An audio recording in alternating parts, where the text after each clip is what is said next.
जीवन एक ऐसा सवाल जो इंसानों को हमेशा से परेशान करते आई है। वाई लाइफ एग्जिस्ट, जीवन क्यों हुआ करती है।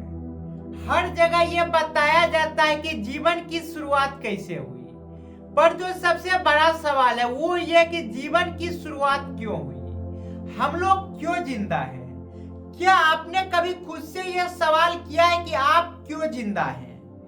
जहां हम ये देखते हैं कि जब भी स्पर्म का इजैकुलेशन होता है तो वहां जो स्पर्म की संख्या होती है वो 1.5 करोड़ से लेके 20 करोड़ तक होती है।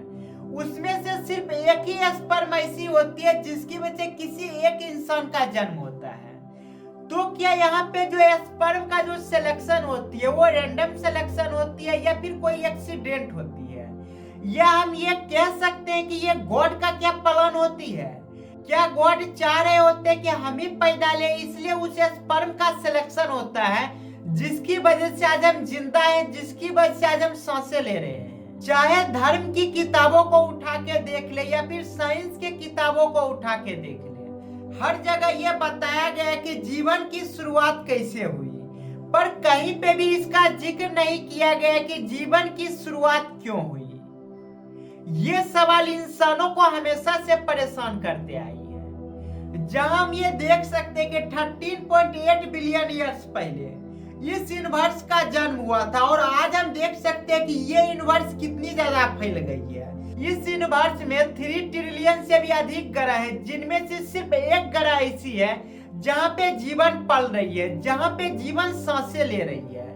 तो क्या ये यूनिवर्स का सिर्फ एक एक्सपेरिमेंट है या सिर्फ यूनिवर्स का एक एक्सीडेंट है, जहां जो है जीवन इस फॉर्म में आज पहुंच चुकी है कि वो यूनिवर्स के हर नियम को समझना चाहता है।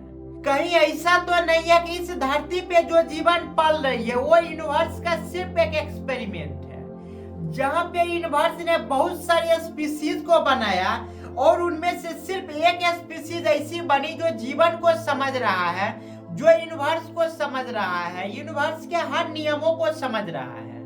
ये एक ऐसा सवाल है जिसकी जवाब आपको इस वीडियो के सीरीज में मिलेगी, जहां पे हम ये समझेंगे कि जीवन का जन्म क्यों हुआ, क्या पर्पस था जीवन को शुरू करने को लेके, क्या जिस पर्पस की वजह से हमें बनाया गया क्या हम उस पर्पस को सर्व कर रहे हैं, या फिर हम इन क्वेश्चनों से बचते जा रहे हैं जिसकी वजह से हम हर उन चीजों में उलझे हुए हैं जो हमारा पर्पस कभी था ही नहीं। जहां हम ये देखते हैं कि जितनी भी स्पीशीज है वो कहीं ना कहीं ह्यूमन की हेल्प कर रहा होता है, चाहे वो डायरेक्टली हेल्प करे या इनडायरेक्टली हेल्प करे, और उन सभी चीजों को मिलाकर एक इकोसिस्टम बनती है जहां पे जो ह्यूमंस होती है वो सरवाइव कर रही है और चीजों को समझना चाह रही है।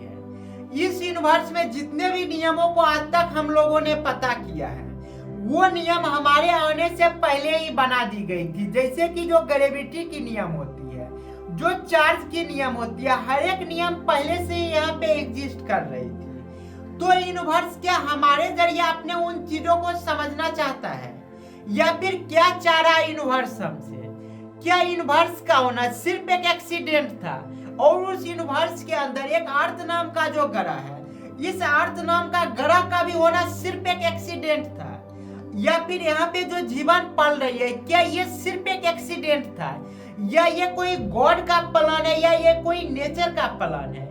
इन सभी सवालों के जवाब आपको इस सीरीज में मिलने वाली है, और आपका अगर कोई सवाल हो इन चीजों से रिलेटेड तो आप कमेंट करके हमें बता सकते हैं। हम जब भी इसका अगला एपिसोड बनाएंगे तो उस एपिसोड में उस सवाल को पिक करेंगे और उसके जवाब देने की कोशिश करेंगे। तो आज का जो सबसे बड़ा सवाल है वो ये कि जीवन क्यों एग्जिस्ट करती है, जहां पे इसके हर एक पहलू को हम लोग समझने की कोशिश करेंगे और समझेंगे कि जीवन का असली पर्पस क्या है।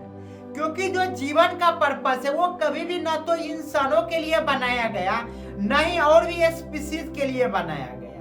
अगर जीवन का पर्पस इंसानों के लिए बनाया जाता तो इंसानों का कभी भी टाइम लिमिट नहीं दिया जाता। जहां हम ये देखते हैं कि इंसानों का जो टाइम लिमिट होता है, अगर वो ऑन एवरेज की बात करें तो वो सिर्फ 60 ईयर की हुआ करती है, और यहीं पे और भी स्पीशीज की देखा जाए तो उसका भी इसी प्रकार से वेरी करती है।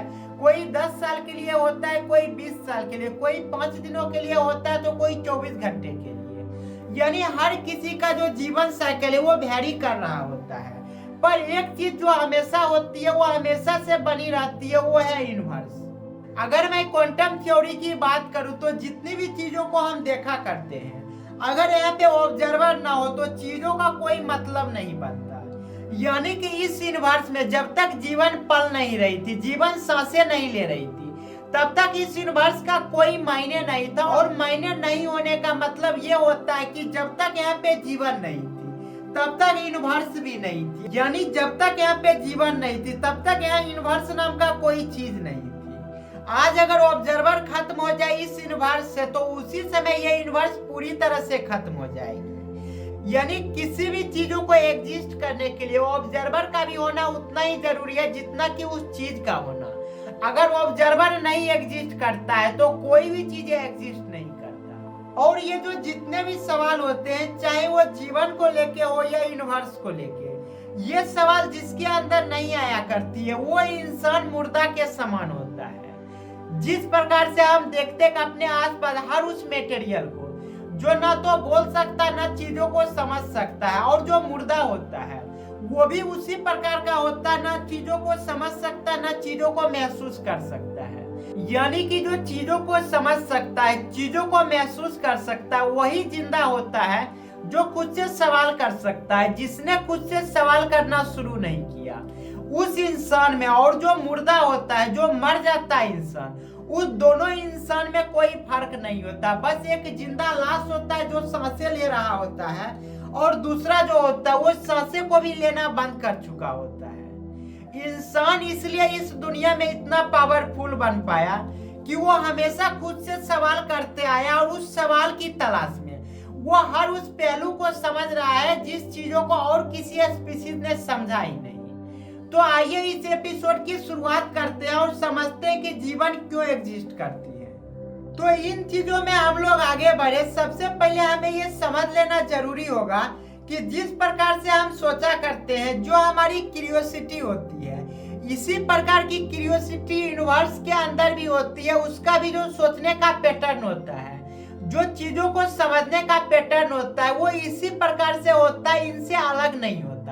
बस अमाउंट में फर्क होता है। जैसे कि हम और भी स्पीशीज को देखते हैं, उसके अंदर जो क्यूरियोसिटी का लेवल होता है वो काफी कम हुआ करता है, जो सोचने का लेवल होता है वो भी काफी कम होता है। लेकिन जो ह्यूमन हुआ करता है उसका सोचने का पैटर्न ज्यादा होता है, थिंकिंग पावर ज्यादा होती है। वो चीजों को अच्छे से ऑब्जर्व कर सकता है, चीजों को समझ सकता है। यानी यहाँ पे जो कॉमन चीजें होती है वो ये होती है कि सबकी पैटर्न एक होती है, सबकी जो चाहत होती है वो लगभग एक समान होती है। तो जब यूनिवर्स बन रहा था, जब यूनिवर्स खुद को बना रहा था, तो वहां पे यूनिवर्स को ये पता नहीं चल रही थी कि मैं एग्जिस्ट करता भी हूँ या नहीं करता हूँ। यानी कि यूनिवर्स के अंदर सिर्फ एनर्जी का पैटर्न था और एनर्जी से यूनिवर्स बना था। पर यूनिवर्स को ये चीजें समझ नहीं आ रही थी कि हमारे अंदर कितनी पावर है, क्या मैं सच में एग्जिस्ट करता हूँ या सिर्फ मेरा होना एक इल्यूजन है। जिसकी वजह से यूनिवर्स ने अपने कॉन्शियस को धीरे धीरे डेवलप करने लगा, और डेवलप करने के बाद यहाँ पे बहुत सारी स्पीशीज को बनाया गया। ये हम कह सकते हैं कि यूनिवर्स का एक एक्सपेरिमेंट था जहाँ पे ह्यूमंस को बनाया गया और भी स्पीशीज को बनाया गया, जिसके जरिए वो अपने आप को समझना चाह रहा था और वो अपने आप को देखना चाह रहा था। यही तो कारण होती है कि हम जितने भी स्पीशीज को देखते हैं, लगभग स्पीशीज के अंदर आंखें होती है जो चीजों को देख रही होती है, चीजों को समझ रही होती है। और जो ह्यूमन का जो लगाव होता है यूनिवर्स के प्रति, चीजों को समझने के प्रति, ये भी उसी पैटर्न की निशानी होती है जिस पैटर्न की वजह से यूनिवर्स अपने आप को समझना चाह रहा था।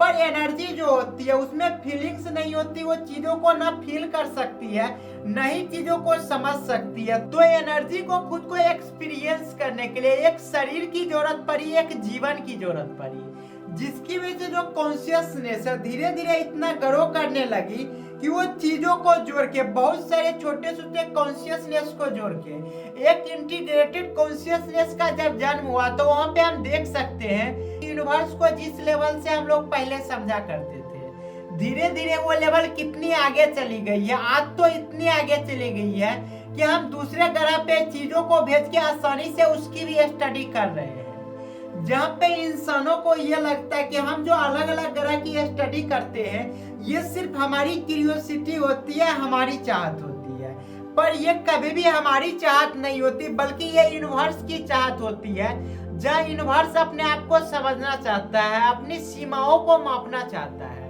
जहाँ यूनिवर्स जो है इंसानों के दिमाग के जरिए वो अपने आप को समझ रहा है और इंसानी आंखों के जरिए वो यूनिवर्स को ऑब्जर्व कर रहा है।